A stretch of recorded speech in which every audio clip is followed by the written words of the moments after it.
Haleluya. Puji Tuhan.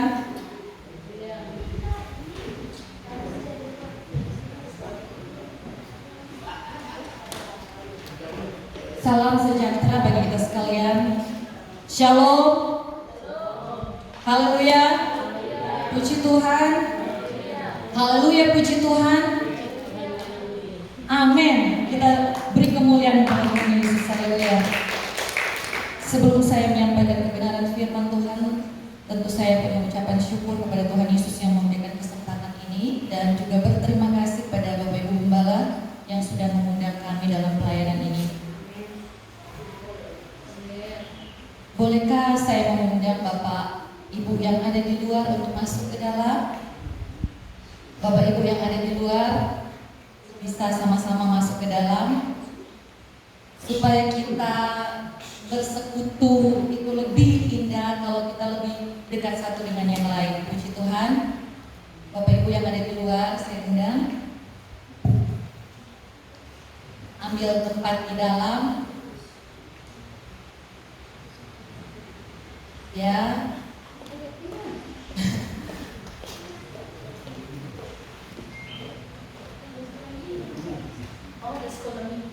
Oh, oke.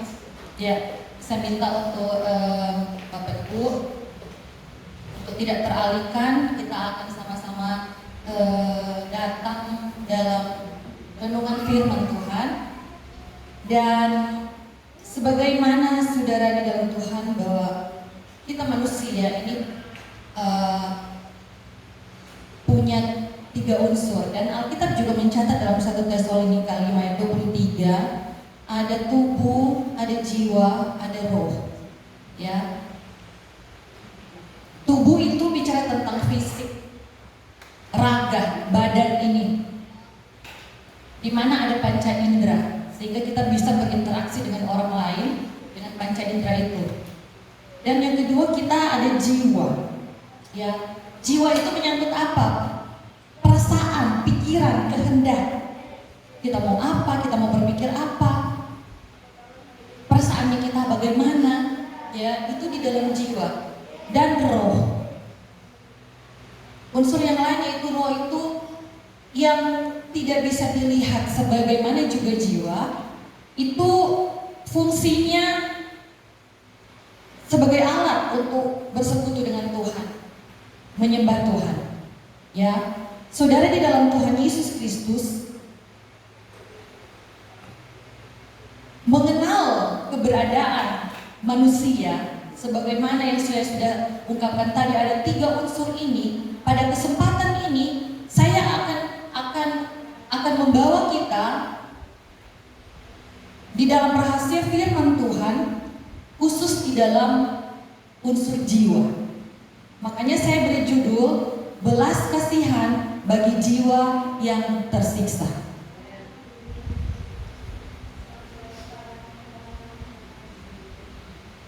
Bagaimana apa yang dirasakan oleh keluarga yang ditinggalkan? Ya, sudah disaksikan tadi. Perasaan mereka itu menjadi terluka. Ya, kemudian emosi mereka jadi sedih, manusiawi, karena punya jiwa.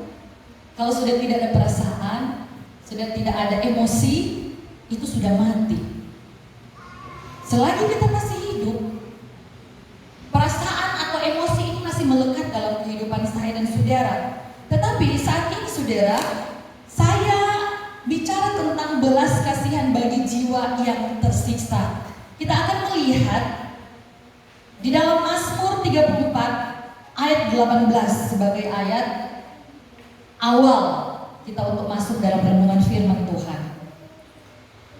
Mazmur 34 ayat 18 atau ayat 19 dalam buku Alkitab, ya, kalau dalam Alkitab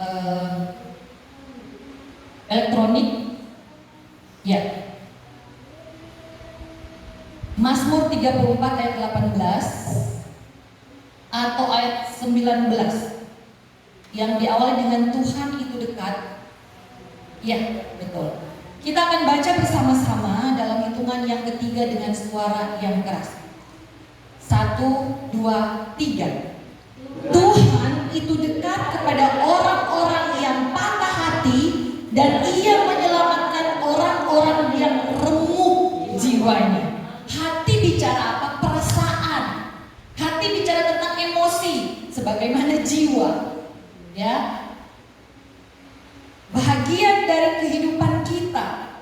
Nah, Bapak Ibu Saudara di dalam Tuhan Yesus Kristus, kita akan melihat apa yang Lot alami, keponakan dari Abraham. Ya, 2 Petrus 2 ayat 8 bilang, sebab orang benar ini, Lot ini, ayat sebelumnya bicara tentang Lot. Nah, Lot ini tinggal di tengah-tengah mereka dan setiap hari melihat dan mendengar perbuatan-perbuatan mereka yang jahat, Sodom dan Gomora, sehingga jiwanya yang benar itu tersiksa.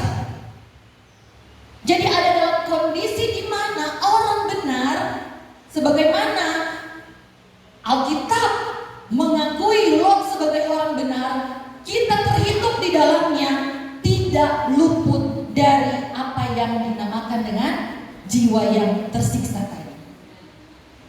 Nah, melihat hal ini kita akan masuk dalam Kejadian 19, ya, Kejadian 19 yang menceritakan bagaimana Lot dan Sodom dan Gomora tempat dia tinggal, kota di mana dia tinggal. Ternyata saudara, bagian pertama kita akan melihat jiwa yang tersiksa sebagaimana Lot memungkinkan manusia itu berputus asa sehingga mengambil keputusan yang salah.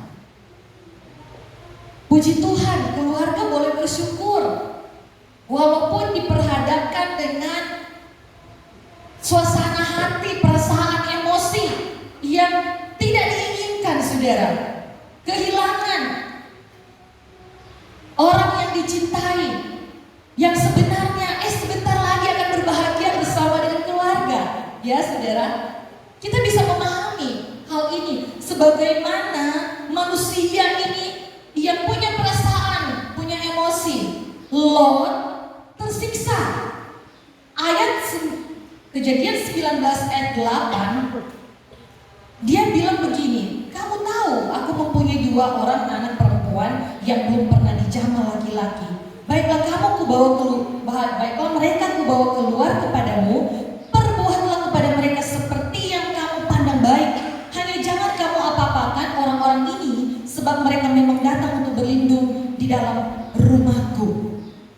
Saudara, sebuah keputusan yang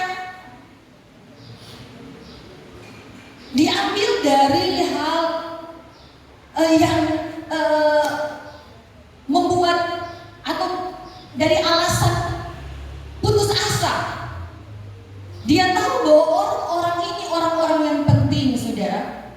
2 malaikat ini datang kepadanya adalah orang penting. Karena apa? Tidak mungkin tidak penting kalau mau datang di kota yang penuh dengan kejahatan. Dia merasa bahwa 2 orang ini yang sebenarnya adalah malaikat Tuhan yang menggambarkan Yesus dan Roh Kudus. Dia tahu bahwa ada sesuatu, ada kondisi yang mana orang ini adalah orang yang penting. Nah, saudara di dalam Tuhan, tetapi karena dia merasa bahwa kondisi yang saat itu mereka yang ada di sana, Bapak Ibu, kalau kita baca sebelumnya, mereka mau tidur dengan orang ini, yang laki-laki di sana. Makanya kita mengenal kata sodomi dari bahasa, dari kota ini Sodom. Sesama jenis laki-laki, mereka suka untuk tidur dengan 2 orang ini yang menurut mereka kelihatannya rupanya baik, bagus, ya, cakep, ganteng. Karena malaikat kan begitu.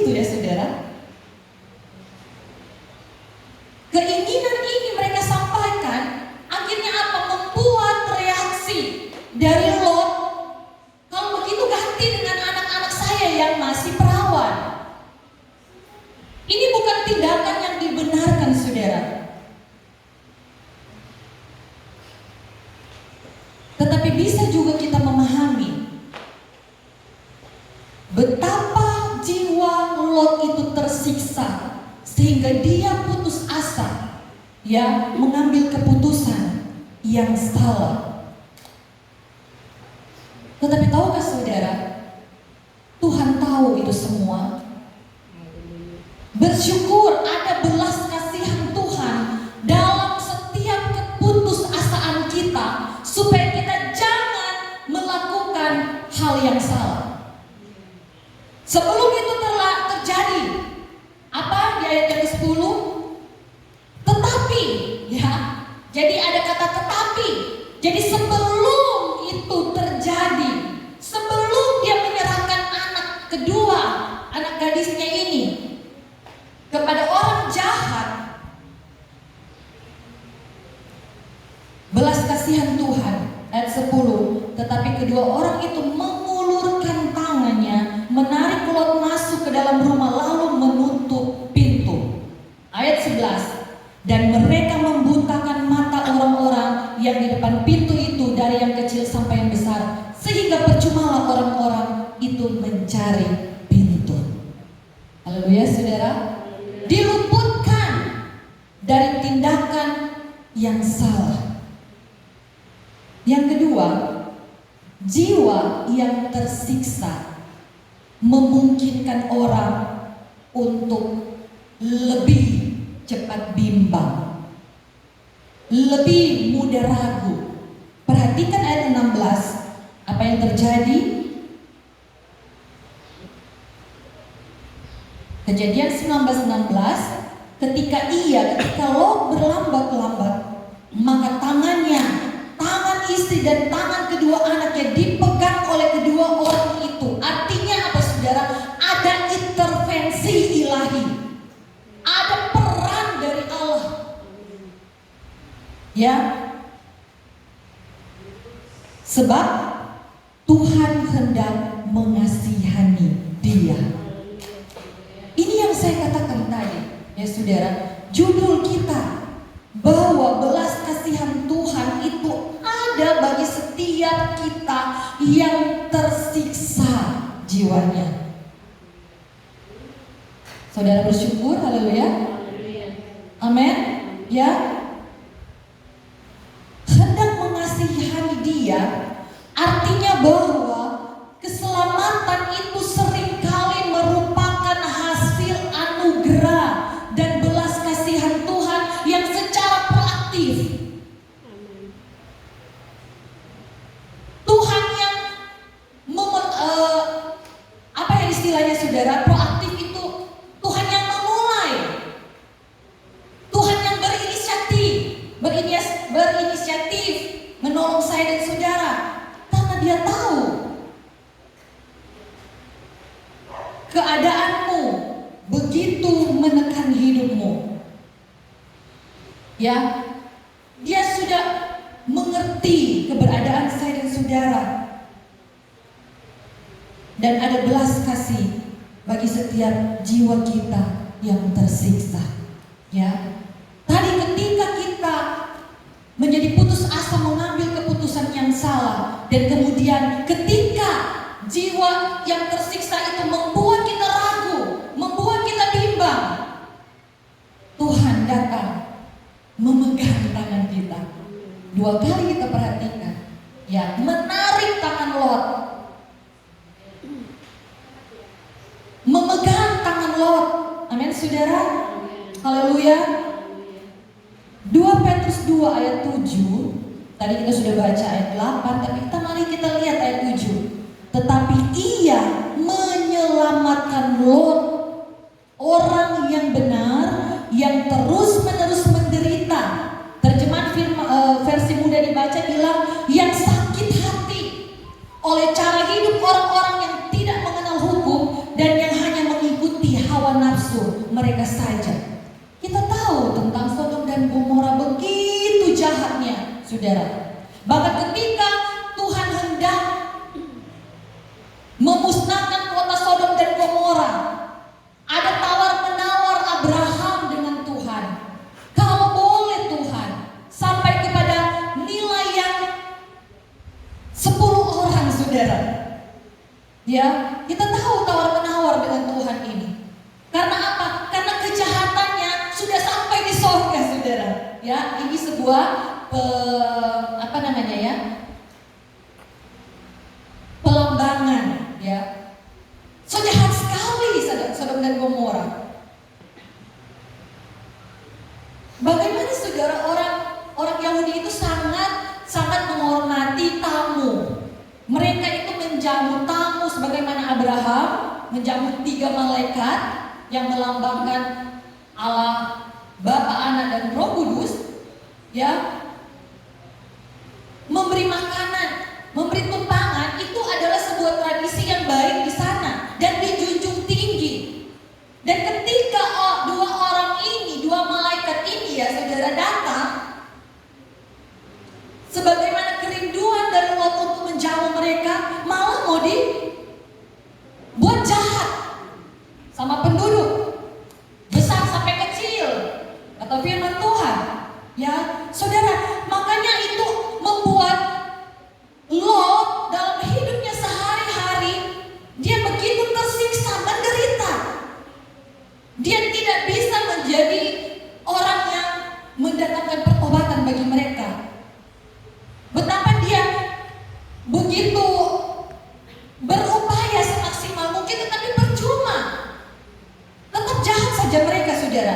Ya, ayat 8 2 Petrus 2, sebab orang benar ini tinggal di tengah-tengah mereka, kita baca tadi, setiap hari dia lihat, dia dengar, sehingga jiwanya yang benar itu tersiksa. Tetapi bersyukur kepada Tuhan, sebagaimana apa yang kita sudah baca tadi, bagaimana Tuhan ambil alih, ya, Tuhan yang memperhatikan, Tuhan yang lebih dahulu tahu sebelum terjadi hal yang tidak baik. Ayat 9a 2 Petrus 2, maka nyata bahwa Tuhan tahu. Di situ saja dulu, saudara. Tuhan tahu kondisi Anda, Tuhan tahu keadaanmu, Tuhan tahu perasaanmu, Tuhan tahu emosimu, apa yang sedang terjadi dan apa yang akan terjadi. Tuhan tahu. Makanya Tuhan menyelamatkan Lot. Ayat 9 tadi, Tuhan tahu menyelamatkan orang-orang saleh dalam pencobaan. Amin, saudara. Haleluya. Di dalam 1 Korintus 10 ayat 13 ini jadi ayat favorit pada orang-orang percaya. Bilang begini, pencobaan-pencobaan yang kamu alami ialah pencobaan biasa yang tidak melebihi kekuatan manusia. Sebab Allah setia, dan karena itu Ia tidak akan membiarkan kamu dicobai melampaui kekuatanmu. Amin, saudara. Selalu ada inisiatif dari Allah. Allah yang memulai, supaya jangan melebihi kekuatan saya dan saudara. Pada waktu kamu dicobai, Ia akan memberikan kepadamu jalan keluar sehingga kamu dapat menanggungnya. Amin, saudara. Haleluya. Tetapi di sisi lain, bukankah saya dan saudara ini manusia yang penuh dengan kecenderungan untuk mencoba memakai kekuatannya sendiri? Ya, Tuhan tahu batas kemampuan kita, tapi kadangkala itu yang kita andalkan, kekuatan yang terbatas itu. Kita pakai itu, cara kita, kekuatan kita sendiri, ya, sebagaimana Lot. Sehingga saudara, tidak hanya berhenti di situ. Ketika Tuhan Yesus ada di Getsemani berdoa di sana, kepada Petrus dia mengingatkan apa, saudara? Markus 14:38 juga ada di dalam Matius, berjaga-jagalah dan berdoalah supaya kamu jangan jatuh ke dalam pencobaan. Roh memang penurut, tetapi daging lemah. Jadi perlu ada kewaspadaan diri dan perlu ada sikap hati kita untuk berdoa. Ini pengertiannya apa sih, saudara? Ini pengertiannya supaya saya dan saudara menyadari dengan penuh siapa saudara? Ya, berjaga-jaga itu dalam pengertian apa saudara? Untuk kita melihat bagaimana kondisi kita. Dan ketika disampaikan berdoa, berarti kita diingatkan kita untuk mengandalkan Tuhan, untuk bergantung penuh kepada Tuhan. Karena apa? Roh memang penurut, daging ini lemah. Amin saudara. Manusia kita lemah. Orang yang kalau sudah terlanjur bikin kesalahan, memutuskan sesuatu dan bertindak salah, alasannya apa? Masih kok manusia kita, masih kok tarik daging kita, saudara. Makanya firman Tuhan datang kepada saya dan saudara, berjaga-jagalah, ya, dan berdoa, menyadari keberadaan kita dan menyerahkan semuanya dalam campur tangan dan dalam kekuatan Tuhan. Jangan pakai kekuatanmu sendiri, amin saudara. Haleluya. Bukankah apa yang dilakukan Lot itu pakai kekuatannya sendiri? Dia pikir kasih anak selesai.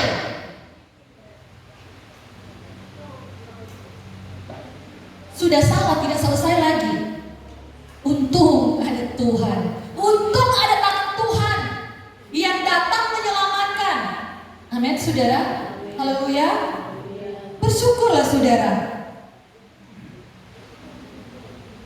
Saudara di dalam Tuhan Yesus Kristus, supaya tidak jatuh dalam pencobaan. Ya, ini tujuannya apa saudara? Supaya kita tidak terjerat. Ya, pencobaan itu datang dalam kehidupan saya dan saudara. Maksudnya tidak terjerat supaya kita tidak jatuh dalam dosa karena pencobaan itu. Pencobaan itu Tuhan izinkan untuk melatih iman kita. Tetapi kalau kita pakai kekuatan kita sendiri, kita bisa jatuh dalam pencobaan, atau dalam hal ini kita jatuh dalam dosa, kita terjerat. Ya, haleluya saudara.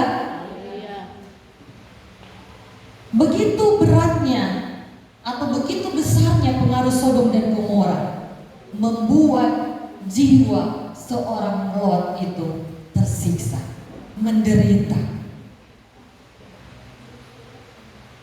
Kalau saudara kemudian meneruskan pembacaan tentang Sodom dan Gomora ini, ya saudara, bagaimana kemudian istri Lot balik belakang, bagaimana kemudian anak-anak Lot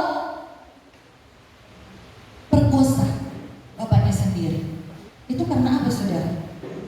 Karena setiap hari mereka terbiasa dengan kejahatan, tidak berjaga dan tidak berdoa. Sudah selamat, sudah ditolong oleh Tuhan, tetapi jadi lemah lagi. Ini kita bisa lihat saudara, bagaimana pengaruh mereka saja yang hidup dengan Lot, dengan ayahnya, dengan suami sendiri, ya seperti istri Lot. Seperti itu saudara. Karena pengaruh dari kejahatan, pengaruh dari tawaran dunia, dia balik ke belakang lihat, aduh menyesal dia, tinggalkan semua kemewahan. Mungkin dia sebagai seorang pimpinan, ya istri seorang pimpinan, oh senang sekali kan dihargai, karena Lot di sana adalah pemimpin di kota itu. Makanya dia ada di depan pintu gerbang ketika dia bertemu dengan malaikat, ya. Dia sebenarnya punya posisi, punya potensi, tetapi semua itu tidak bisa untuk mempertobatkan bahkan keluarganya sendiri, saudara. Pengaruh dari keadaan sekarang itu, saudara. Kalau kita pakai kekuatan kita sendiri, kita akan jatuh. Amin saudara. Jadi jangan pakai kekuatanmu. Ya. Mazmur 119 ayat 9 itu di sana tentang mempertahankan kelakuan bersih. dengan menjaganya sesuai dengan firman Tuhan.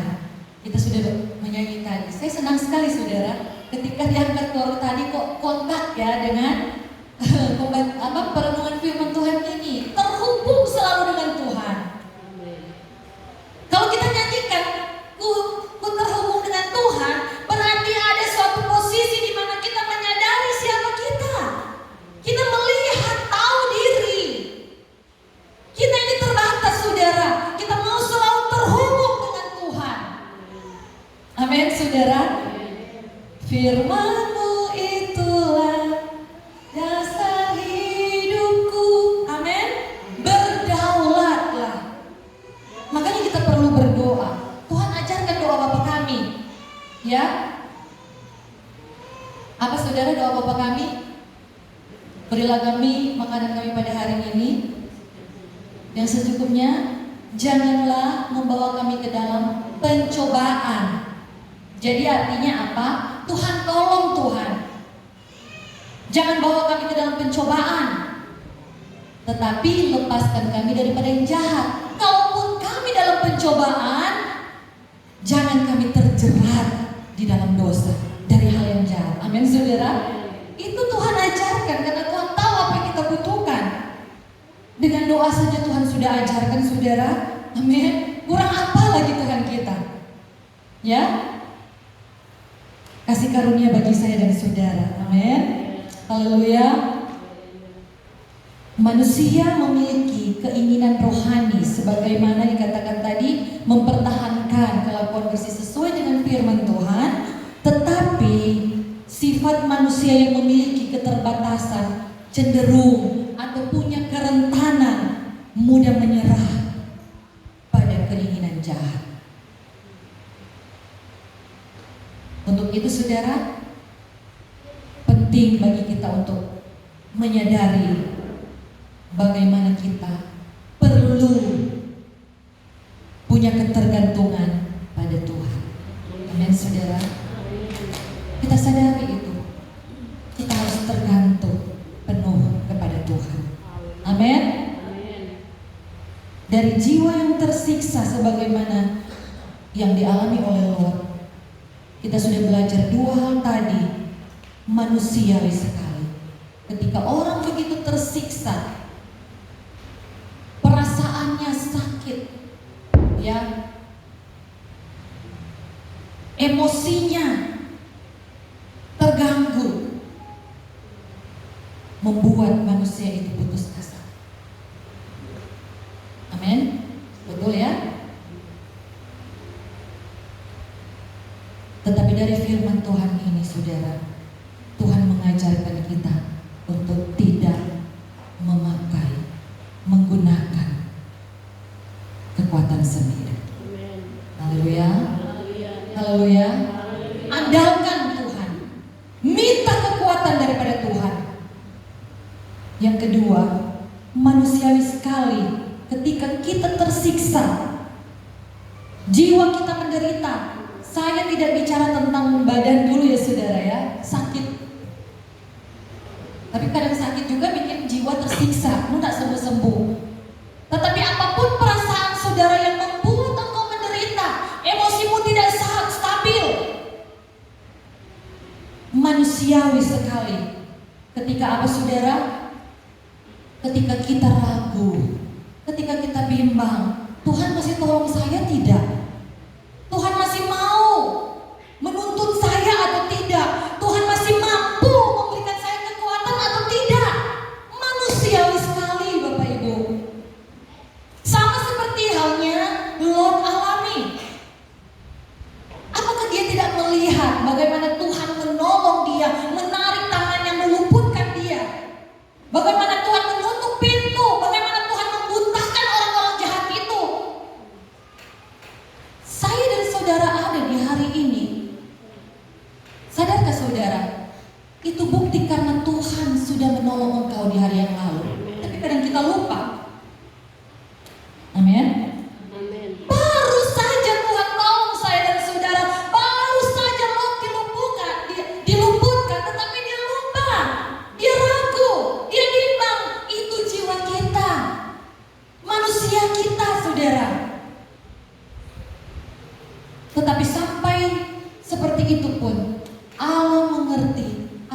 peduli. Amin. Haleluya saudara. Jangan lupa, Dia yang menolong saudara kemarin, Dia yang akan menolong saudara hari ini, Dia akan menolong engkau besok dan seterusnya. Amin. Yang penting terhubung dengan Tuhan. Haleluya saudara. Haleluya. Haleluya. Puji Tuhan. Haleluya. Dan yang ketiga, jiwa yang tersiksa tadi itu gampang jatuh dalam pencobaan. Jadi apa yang harus kita lakukan? Jujurlah kepada Tuhan. Sebagaimana kita sudah dengar tadi kan, tentang doa Bapa kami. Tuhan, jangan bawa ke dalam pencobaan. Tuhan tahu tuh. Haleluya saudara. Kalau mudah dalam pencobaan, Tuhan ingatkan. Oh iya, tetap terhubung dengan Tuhan. Tetap pegang kasih karunia Tuhan itu.